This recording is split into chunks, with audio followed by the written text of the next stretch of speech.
Well, at the time I'm recording this video, it is November 1st. This means that Apple has joined the Netflixes and Hulus of this world with its own streaming service, Apple TV+. Among the new shows available on the service is a reboot of the popular 90s PBS series, Ghostwriter.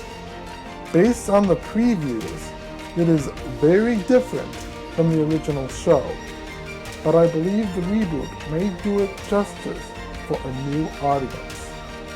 So with that said, it's time for me to do a reactive roast a la the Nostalgia Critic to the pilot episode of Ghostwriter, the 1992 version. This video is brought to you by my Patreon. You can support me and get cool perks at the link in the description down below.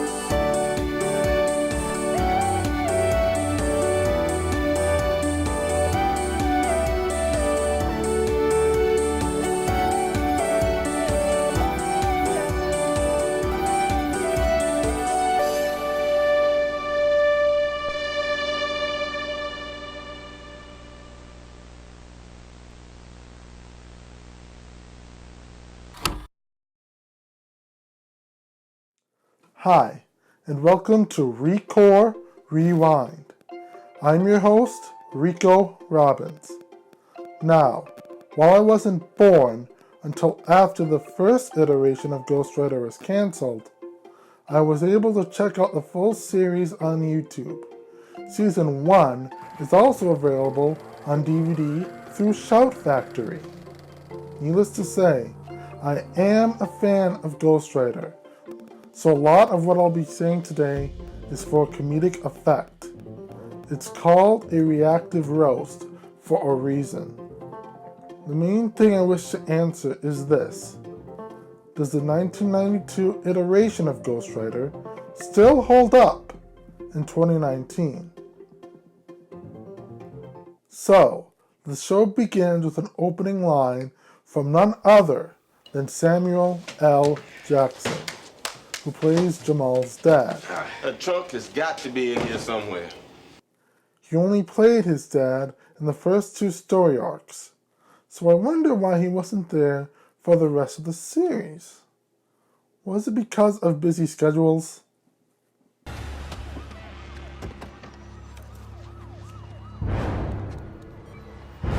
Oh no.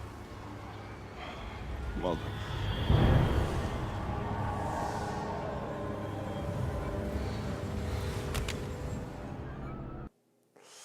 Nope, it was Thanos. Got it. So Jamal and his dad are in the basement to find an old trunk to help move his sister Denitra to college. And as they bring it out, an old book falls open and releases a hand-drawn animation of the RSS symbol. In the 90s, CGI is way overrated. The released icon haunts Jamal's shirt as the two bring the trunk upstairs. That's when we cut to the catchiest theme tune ever.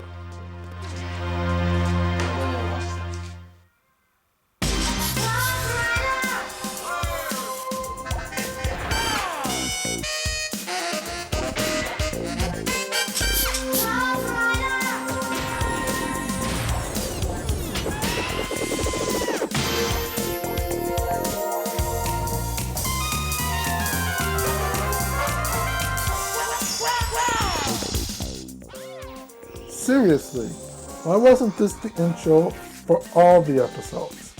If you're tuning into the show, you already know who Ghostwriter is and what the team does. I mean, maybe it's just me, but we don't need a minute-and-a-half intro for all the other episodes. I mean, even CBS's mystery show for kids, The Inspector, has an intro that's way shorter and gets the job done. I'm Preston Wainwright, and this is my mom, Amanda. She's a United States Postal Inspector, which means she solves any crime that uses the mail. My dad was an inspector too, one of the best, until I lost him and the use of my legs in a car accident. Now I'm following my own dream with an internship in the crime lab and the help of my best friends. Together, we are the Inspectors. But I digress. Jamal is out getting groceries for his grandmother when he sees something weird in the park.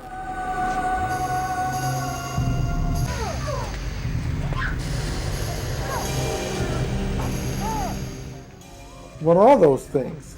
Alien creatures? But why would they have flashlights?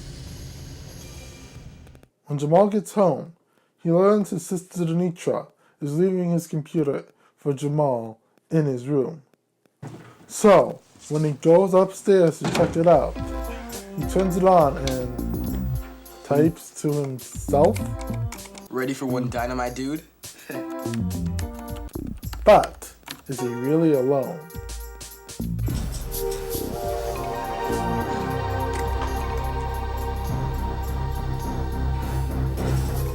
Don't mind me, I'm just a poorly animated effect of text glowing.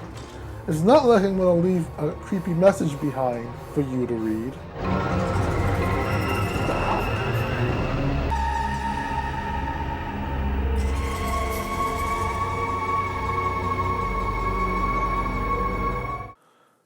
As he freaks out, he calls in his sister Denitra to read the message to see if she can help solve this computer problem. But before going through the whole turning it off and back on again routine, he asks her to read what's on the screen before a Field of Dreams reference is pulled on him. Read what's on the screen. There's nothing on the screen. What do you mean there's nothing on the screen? It says, help, help, help, help. Where are the children? Are they all right? Look, Jamal, if you can't use the thing, I'll be happy to I'm not saying that. Then I suggest you chill out, be a wee bit more appreciative, or at least halfway sane. But... When his sister's tech support doesn't help him, he just goes one step further and just pulls the plug. But that doesn't kill the ghost, now does it? Then we cut to a brother and sister named Alex and Gabby walking to school. Alex is a little too impatient for Gabby when trouble strikes. Gee, thanks a lot for waiting for me, big brother. Hey, wait a minute! Alex! Shoot! Jamal walks up to the park, where he gets a little PTSD from what he saw the night before. That's when romance comes in to save the day. I should have been watching where I was going. Nah, I should have been watching where I was standing. Lenny, right? Yeah, Lenny Frazier. Yeah, I've seen you around school. Oh, me too. I mean, I've seen you. Well, see ya. Yeah. See ya. Seriously, I really thought that Jamal and Lenny were going to have something later on in the series. But of course, nothing happened. Forget Talix. Jenny is my Ghostwriter OTP. Or is it Lamal? After the brief meeting, Jamal comes across a button labeled Fabto and a note that makes no sense. Zervatsevkno. We soon learn that Lenny is a musician and is working on a rap song that puts Cardi B to shame. Seriously, I'm sure the pop song professor would take Lenny's lyrics over Cardi's any day. People always talking about how the world needs to change, but now when it's their life, they've got to rearrange. So knock wood for the kids in the hood who'll take up the slack, leading the pack on the right track. Right track. Right track. But the ghost soon haunts Lenny's songbooks and asks for Jamal.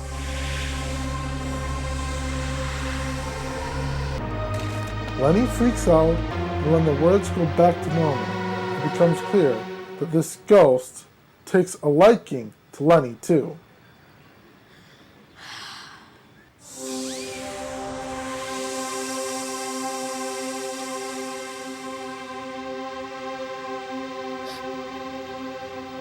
Whoa!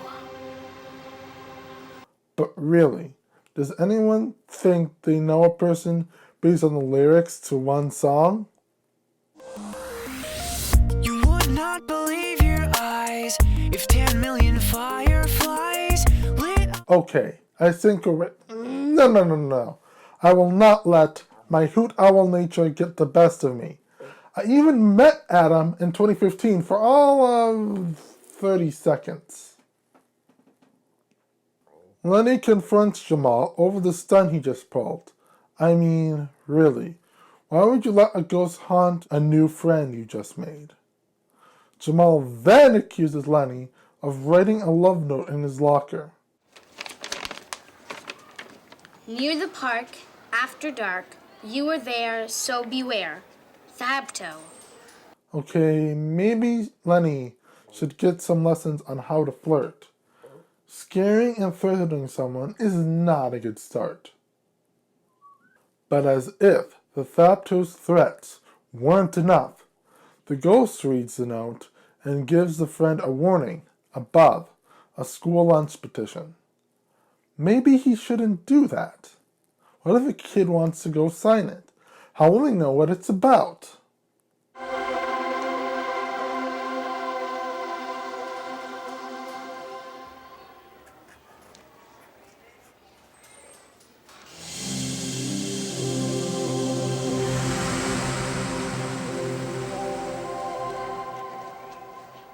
Nobody else sees that. Shh!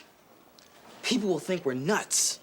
Apparently, the effect is invisible to everyone but Jamal and Lenny, so they quickly realize that it's not each other that's the problem. So Jamal invites Lenny over to his house after school.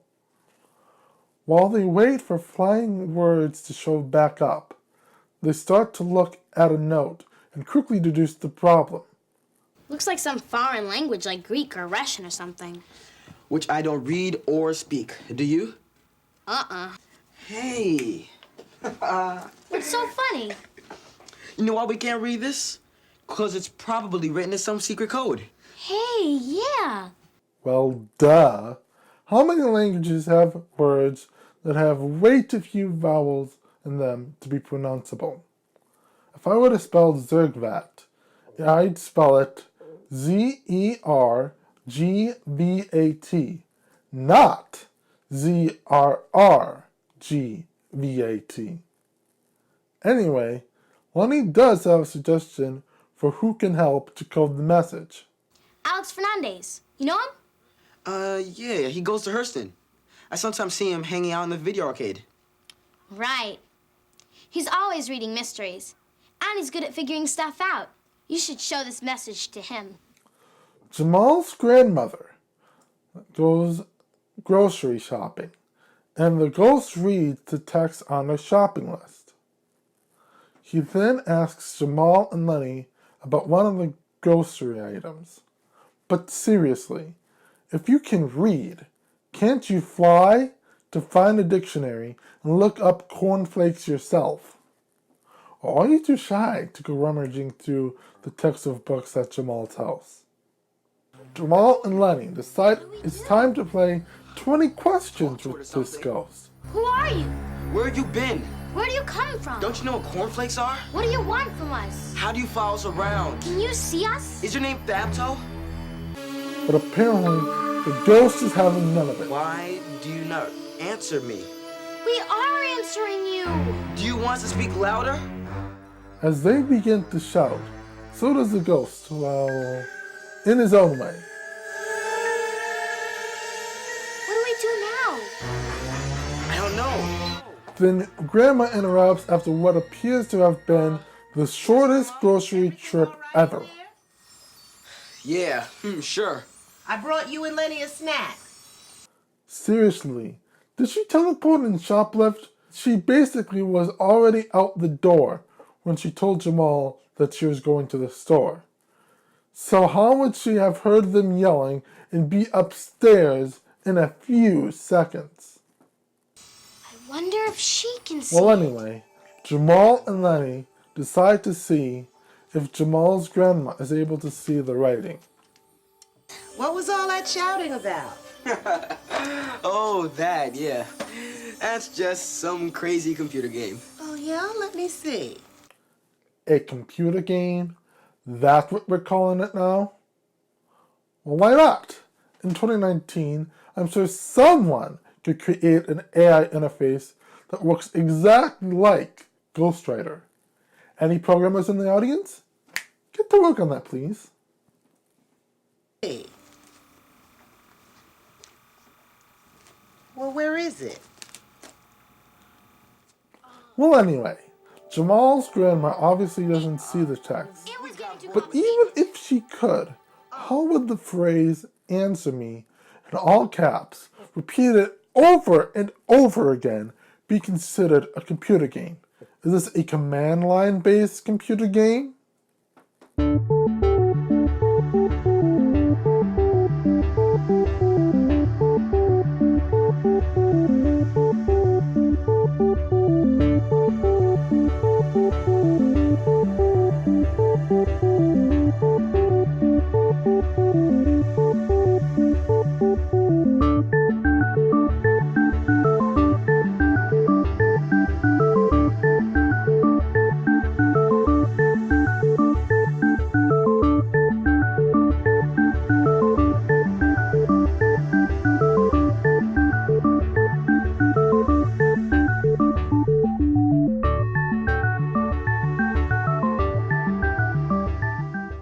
So Jamal and Lenny eventually decide to start writing to the ghost and figure out if it will answer their questions then. So Jamal writes the biggest question on everyone's mind. We did it! It can't hear, but it can read and write. They also learn that he doesn't know where he comes from, that he used to be a person, and that he is a he. Yeah, they actually asked for pronouns in 1992. Granted, she didn't include they for non-binary representation, but I guess you could say it was ahead of its time. But the idea of a sentient person living in a computer doesn't sit well with Lenny for some reason. So they ask if he lives in Jamal's computer, so he can pay his rent to Jamal. This only confuses him even more. Oh no!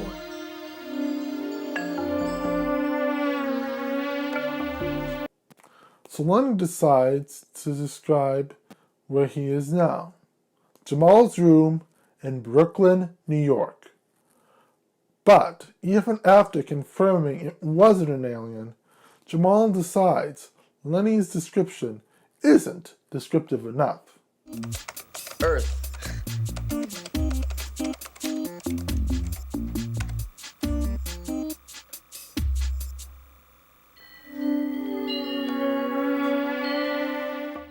This only makes him feel more lost, which he then specifies as being sad and lonely.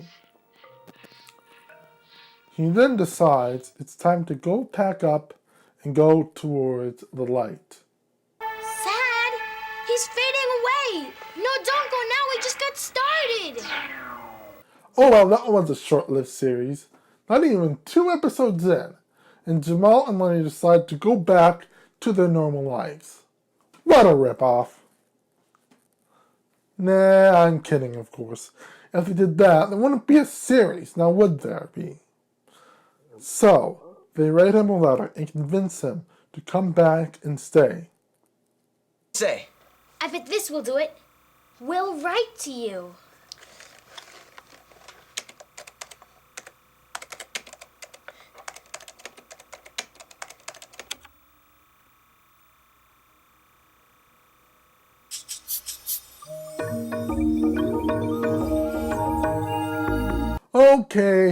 didn't say that, but I just had to throw that joke in somewhere. Here's what he really said.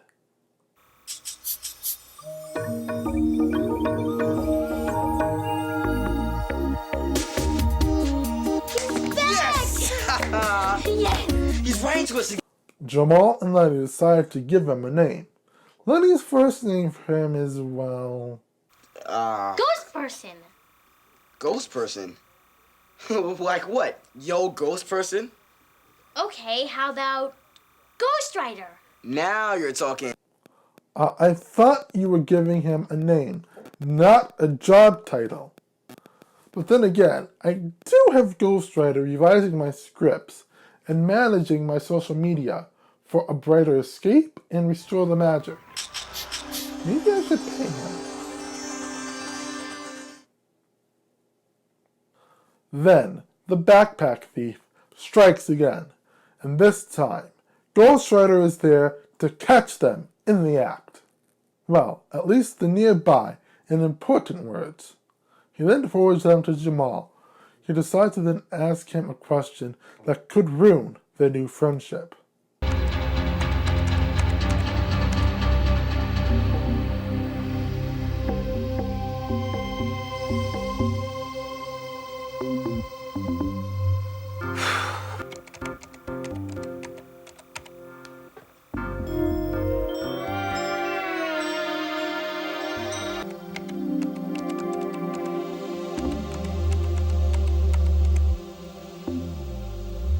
Well, at least he apologized.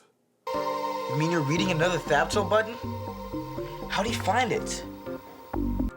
But he learns that Ghostwriter is able to travel from word to word. You know, reading. Well, not limited by space, really. He then decides to go down to the video arcade to ask Alex to help him with the coded message. But not before leaving his grandmother alone with a deep question.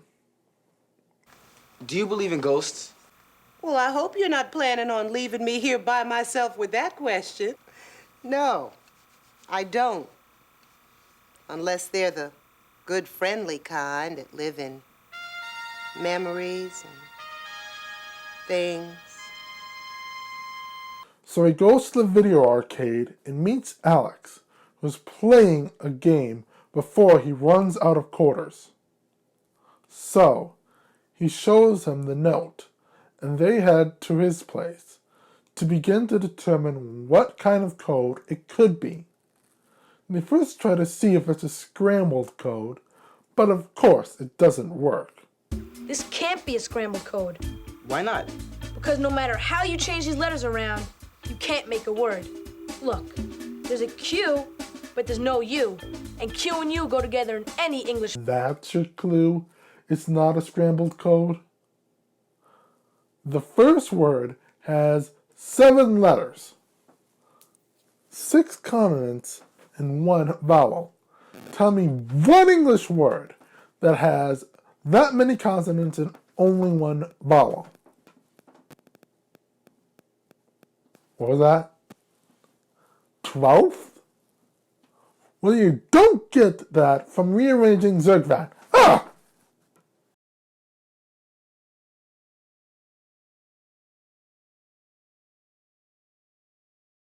So then, Gabby bursts through the door and says she knows where her backpack is. So Jamal and Alex go with her to a junkyard where other kids found their backpacks. Gabby is able to recover her backpack with Jamal's help, and quickly learns that the only thing stolen was her lunch money.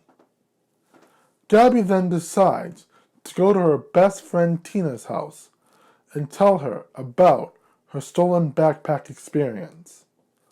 Tina is a reporter from Gabby's school news team. Alex is, of course, hesitant to let Gabby go by herself, but she does so anyway.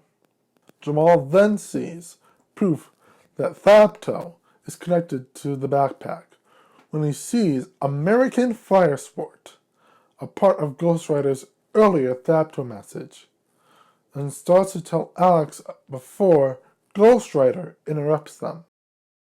Another backpack. What's wrong?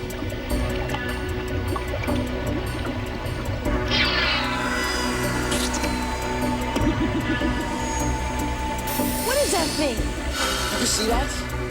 What do you mean? Of course I can see it. What do you think, I'm blind? Jamal, what's going on? It's Ghostwriter, man.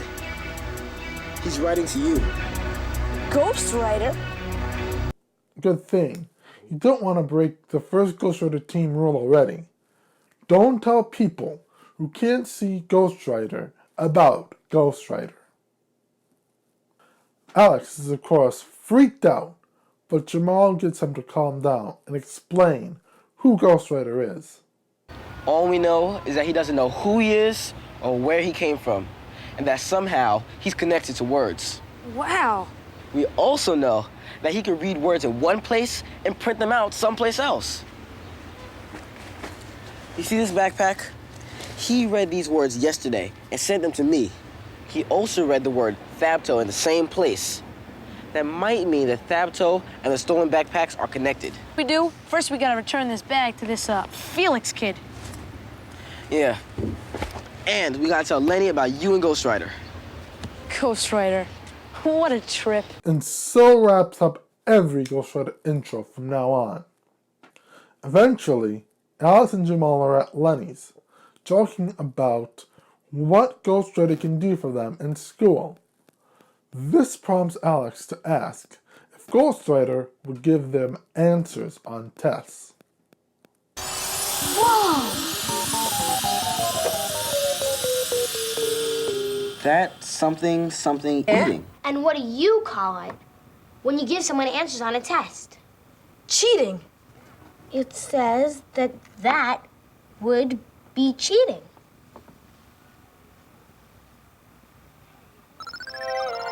Hey, cool. Well, at least he's honest.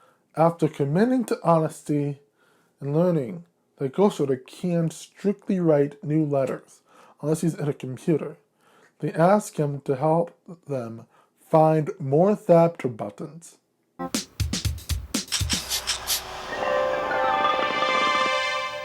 Then, later that night, Jamal asks why he chose the three of them. Some things you just feel.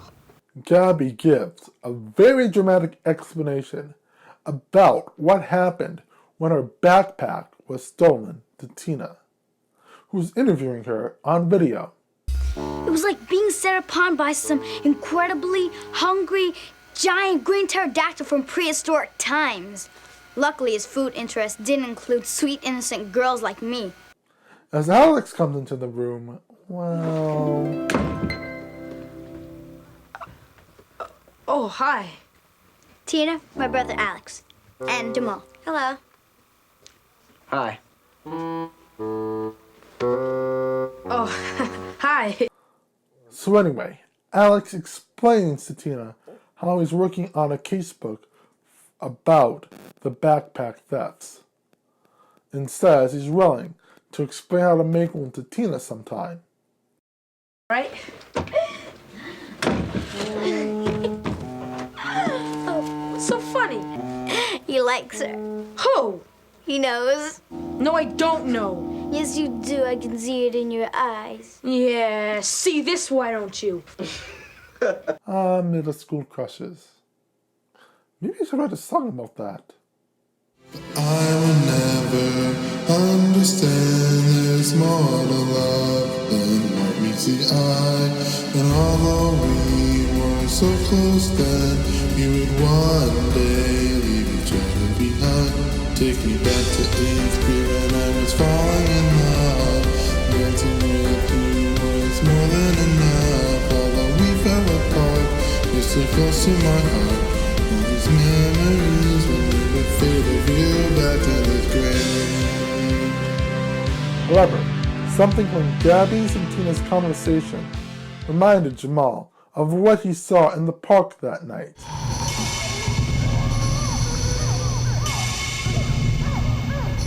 And then, a clue emerges from, well... Man, right under our noses.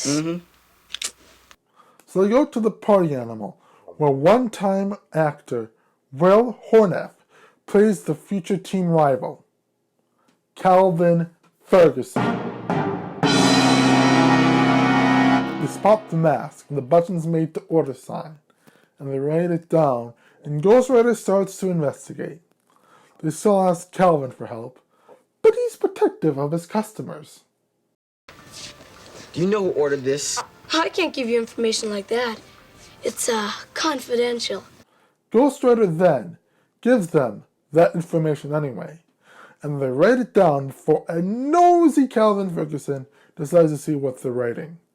And the regular sign doesn't make any sense, of course, and Alex doesn't show him the casebook either.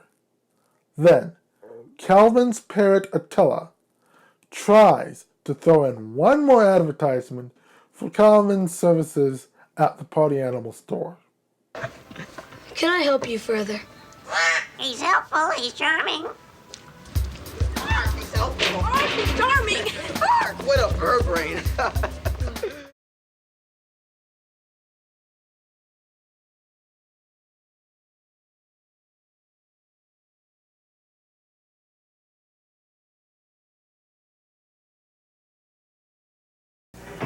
You're watching CBS.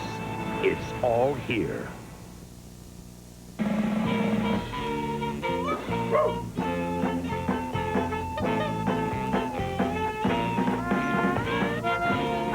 I think it's about to begin. Come on, let's go. It's starting.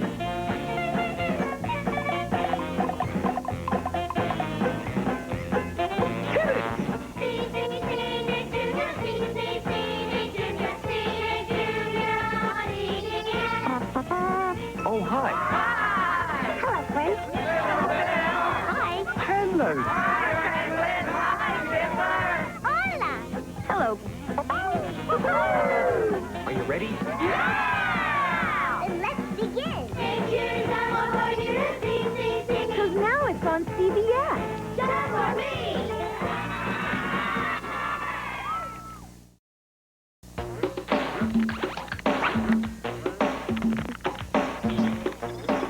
Computers. They're everywhere, at home, at school, in your video games. Some people think that every kid everywhere should have a personal computer. They say that kids do better in school if they're working on a computer. So, if you don't have a computer, does that mean you're stupid? Or what about Harriet Tubman? She didn't have a computer when she created the Underground Railroad to help slaves escape to freedom. Or when Garrett Morgan invented the traffic light. Computers weren't around when Alexander Graham Bell invented the telephone either. But then again, look at all the cool things that people have been able to do with computers. Like send people to outer space, fight certain diseases, build better cars. So does working on a computer make you smarter? What do you think? That's right. What do you think? Tell a friend or write it down because what you think is important. Does working on a computer make you smarter? What do you think? We're Wisconsin CBS kids. Doink.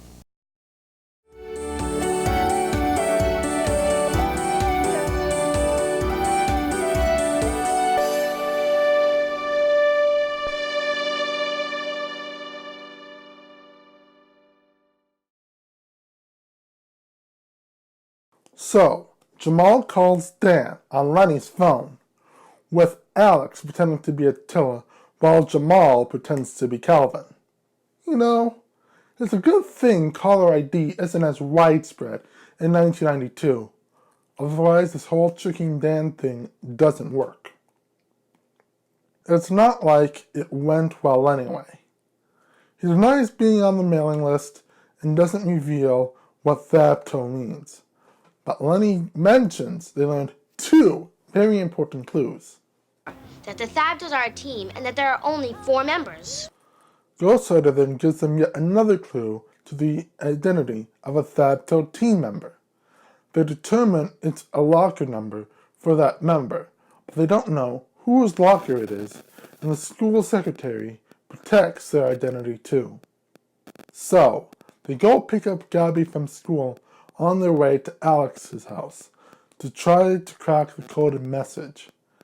Gabby reveals she found one of her own in her backpack, just like all the other kids who had their backpacks stolen.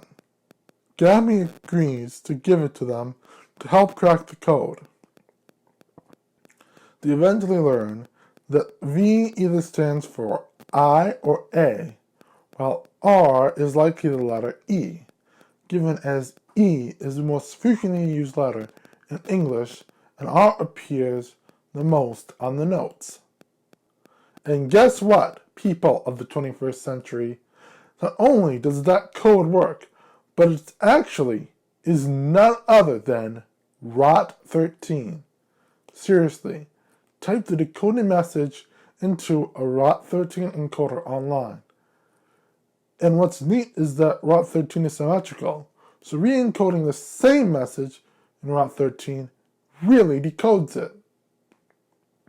Well, I guess if I learned one thing is that URL doesn't just stand for Uniform Resource Locator, but in ROT13 it becomes the word hey.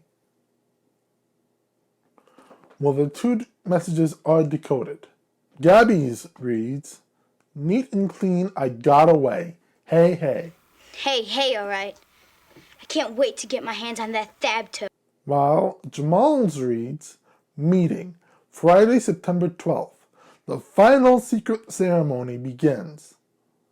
However, they quickly learn that they don't know what time or where. It must be in the last three words. Renrock Evan Dre. What's that mean? Another code! And it took us 4 days to crack the first one. So, the team, having reached rock bottom, decides to ask Ghostwriter for help. But Alex is concerned that Gabby will be too noisy for them to write to Ghostwriter, and they begin to wonder why he hasn't yet written to her. Well, speak of the devil. What's wrong? That!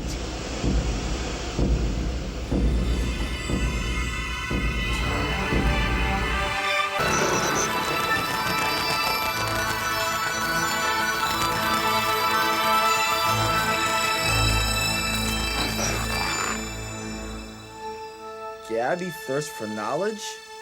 Yeah, like she always wants to know stuff. Gabby. Sit down.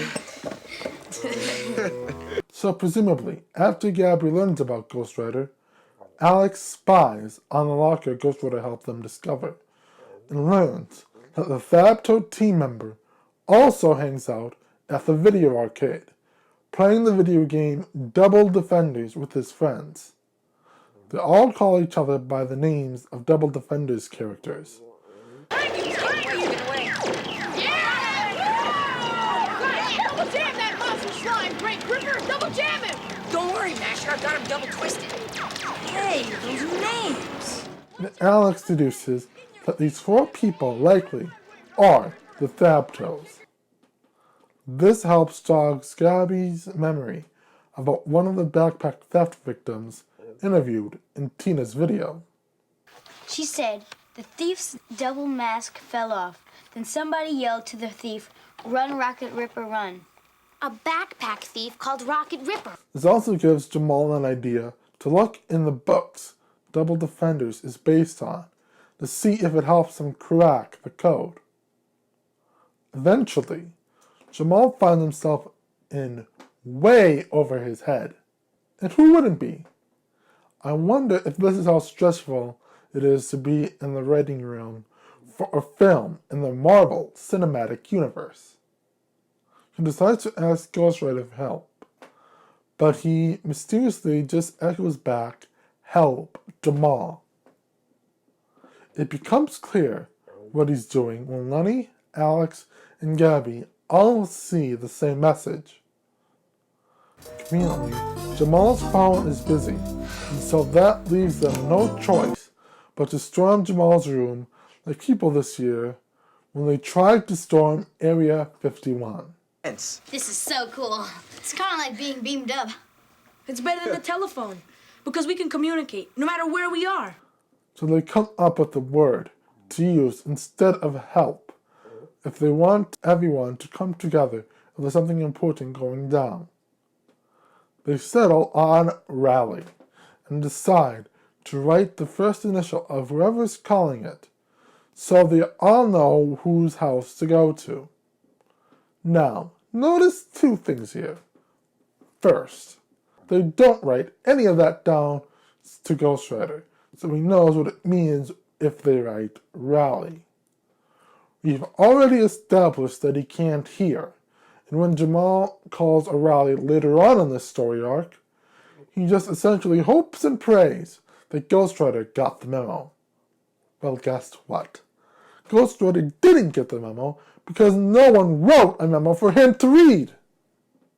And if that wasn't bad enough, in the very next story arc, who burned Mr. Brinker's store? They don't even follow the first initial rule. They just write rally and decide to go to Lenny's house. Don't give me any of this, there's two pilots nonsense. I know that, but it doesn't explain a thing. I have my own theory about who burned Mr. Brinker's store. But I'll save that for another video. Alex and Lenny try to crack the rest of the code, while Jamal and Gabby try to read more of the books. Alex quickly learns that by simply reversing the letter in each word, you get the location of the secret ceremony, Corner Navy Yard. But still summed on the time, they ask Ghostwriter to help them read the rest of the books. So essentially Control F's the phrase secret meanings in the books, and Ghostwriter gives him the page number. Wait, something's coming up on the screen. The Art of Double Defense, page 189. Given how The Art of Double Defense seems like a non-fiction title, why didn't he just look in the index? That's what it's there for. They learn that every secret meeting occurs after high noon, and they figure out the time by counting the number of the words in the first two lines of the message, and then subtracting 1. Doing so, they finally know the place and time for the secret ceremony, 7 p.m.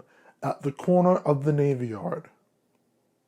Alex decides he will try to crash the ceremony decides as a Thabto, while Lenny and Jamal come up with their own coded message to put in a Thabto's locker. At first, they write a really long message. Our final ceremony is off for now. You must make no contact with others until you receive further notice. This is absolutely, positively top secret.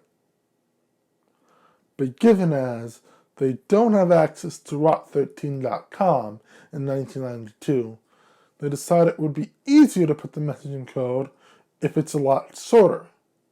So they try to make the note more concise and only use the most important words. Here's what they settled on. Ceremony is off. Make no contact with others until further notice. Top secret. We did it, and it still says everything we want it to say. Once they have it in code, they presumably put it in the locker of the Thabto team member. I don't know that they did that. I didn't see them do so on screen. But the four of them do attempt to crash the secret ceremony. Alex goes in disguise, while Lenny, Jamal, and Gabby stay hidden and attempt to secretly tape record the audio of the ceremony. They quickly learn the note worked, and so Alex goes in and joins them in the ceremony. Well, sort of. First, he stumbles over the pledge. We'll do a double defender's ride. We'll do a double defender's ride. And the tournament is ours. And the tournament is ours. All will bow down to our powers. All will bow down to our powers. And know that Thabtos are next to none. And know that Thabtos are next to none. 2 heads are better than 1. 2 heads are better than 1. And then he goes and does the Thabto spooky thing, much longer than any of the other Thabtos. How they aren't tipped off by this, I will never know.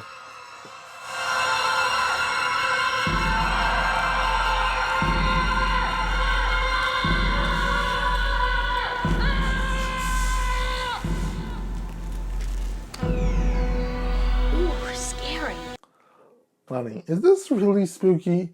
It doesn't compare to the Secret Society in Season 1 of House of Anubis. Now that's spooky.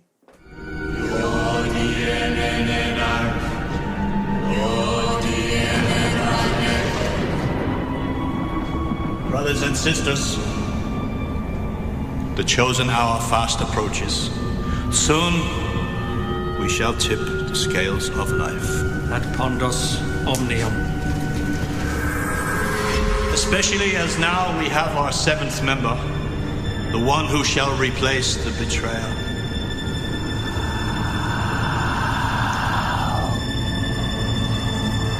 Welcome, new initiate.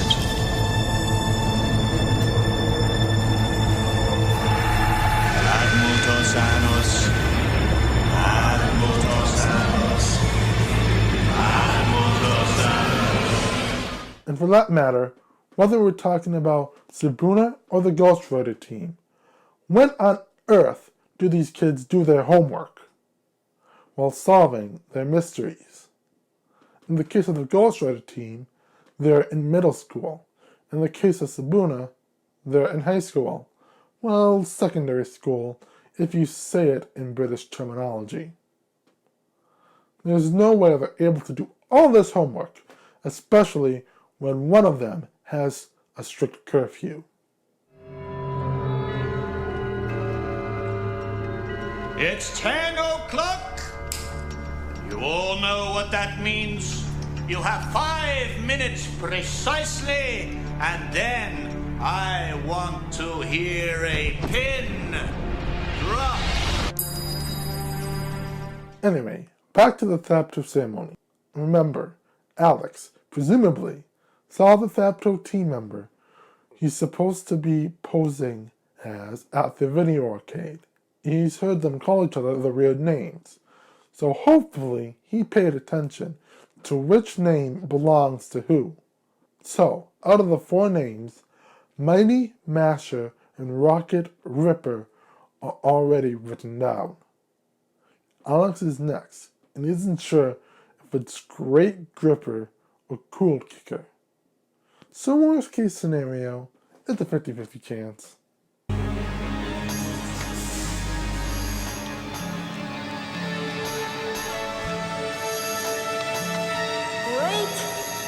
Gripper. Hey, I'm the Great Gripper. Alex, you had one job. One job. But the chips fall where they may, and the Thaptos demask Alex. Now Jamal, Lenny, and Gabby are in danger.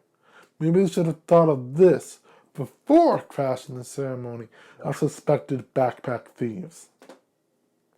Gabby and Alex make it out okay, but Jamal and Lenny may be toast.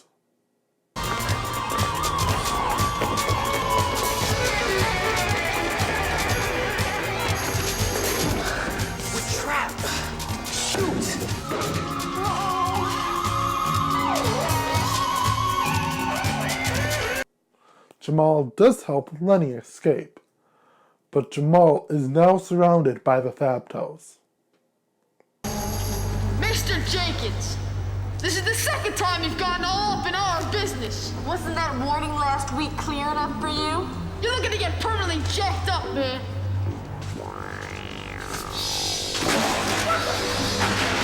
Well, at least Jamal is street smart.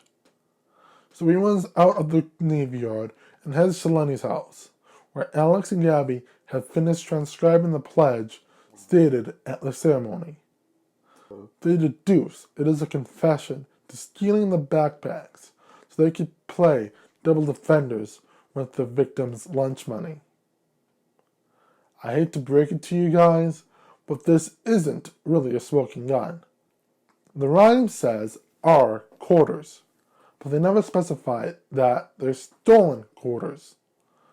They may be guilty, but without a confession, you don't have a case. But with the help of Ghostwriter, they learn what Thapto means. T-H-A-B-T-O. That spells Thapto. Right. 2 heads are better than 1. 2 heads. Like they're 2-headed masks. Boy, these guys are really hung up on this double defenders game. It's like the game is real to them. Man, that acronym is really messed up. It's a good thing Sesame Workshop didn't use the phrase 2 heads are better than 1 in another show of theirs.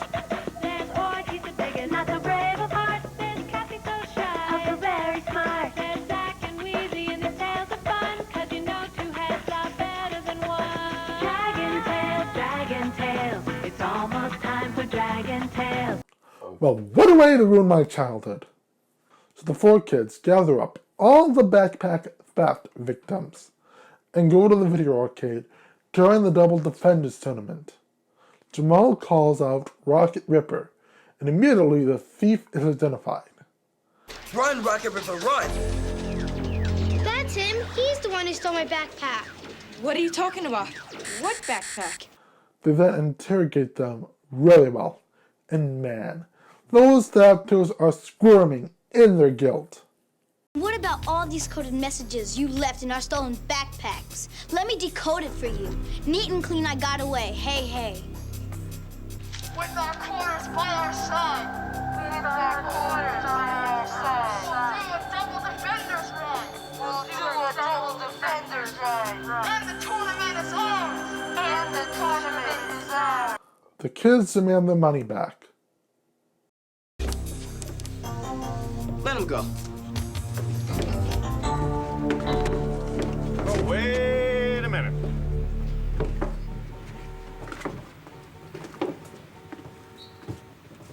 Have you kids got anything to say for yourselves? We just needed money for practice, for the game. We're, double defenders players. Good players. Now, where did I see that police officer before? A cure for clumsiness, no problem. I am a master hypnotist. I can help cure any bad habit. Or my name is not Sigmund Scrambler. Scrambler. Are you related to any Scrambler? No. So Sesame's heroes becomes an aid to Sesame's future villain? Sounds about right. So that wraps up the case, and I'm out of here.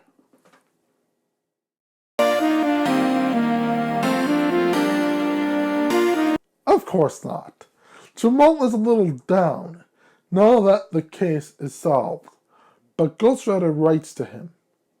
Writing back, he soon learns that Ghostwriter is still with Alex, Gabby, and Lenny as well.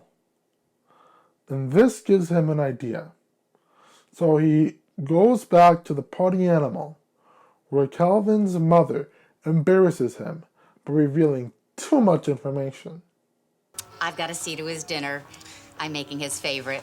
Tuna fish, mashed potatoes, peas, and I just mash them all together just the way he likes. Bah! Oh, honey, now you be good. So, once Jamal finalizes his purchase, he calls a rally, a proper one this time, and he proposes that they become a team themselves. We'll be a team of young detectives. We'll all wear black, dark-shaded sunglasses, and we'll have miniature video cameras in our boots. My idea wasn't quite so high-tech. He gives them all official Ghostwriter pens, so they can write to Ghostwriter anytime, any place. Of course, with the fifth part being so light on the educational portions, we have to include a scene where they write down everything they know about Ghostwriter. But this gives Jamal an idea. Grandma says that ghosts live in memories and good old things. I say we keep everything we find out about Ghostwriter in here. After unanimously agreeing, Ghostwriter included, to call themselves the Ghostwriter team. I'll do the cheer that comes straight from Almost City Nightmares. And lots of adventures. All right. Hey, go with me. Put your hands in, go. All my friends, whoa, come right in. Whoa. But that wraps up the Ghostwriter team's first adventure. So the question I set out to answer is, Does 1992's Ghostwriter still hold up today? Well, I think the answer is surprisingly yes. True story. I went to Disney World the summer after my senior year with my high school's band and choir. However, next year, 8th graders and freshmen were also along on the trip. On the coach bus ride to Orlando, I brought along the DVD set of Ghostwriter Season 1, and I gave my teacher the first DVD. Now, we only watched the first 3 episodes of Ghost Story, so we never finished the story arc, despite me circulating a petition to let them watch the remaining 2 episodes. But the feedback I got was much better than I thought I would get. They loved the 90s feel and the inclusion of Samuel L. Jackson, even though the fashion sense was clearly outdated. The response from my peers were overwhelmingly positive, and I can see why. I mean, if you look past all the technological differences between 2019 and 1992, it feels like a Disney Channel sitcom PBS Kids show hybrid. It's basically like Nancy Drew with a supernatural twist. And unlike the Electric Company reboot from 2009, the educational bits were naturally woven into the story without feeling forced. That being said, I know some people involved in producing Ghostwriter were hesitant to say that it fits in today's world as is because it is so technologically different. But I think that couldn't be further from the truth. Sure, team members can text rally call instead of relying on Ghostwriter.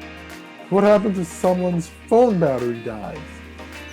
And you can probably research suspects through Facebook stalking, but no one posts a lock number on Facebook deliberately. In future stories involving the internet, we discover that Ghostwriter can't hack past passwords. And without Ghostwriter, how would Jamal discover that a Fabto stole a backpack with American Flyer Sport written on it? Or what about Ghostwriter sending messages to Frank and Catherine back in 1928? Time machines didn't exist yet.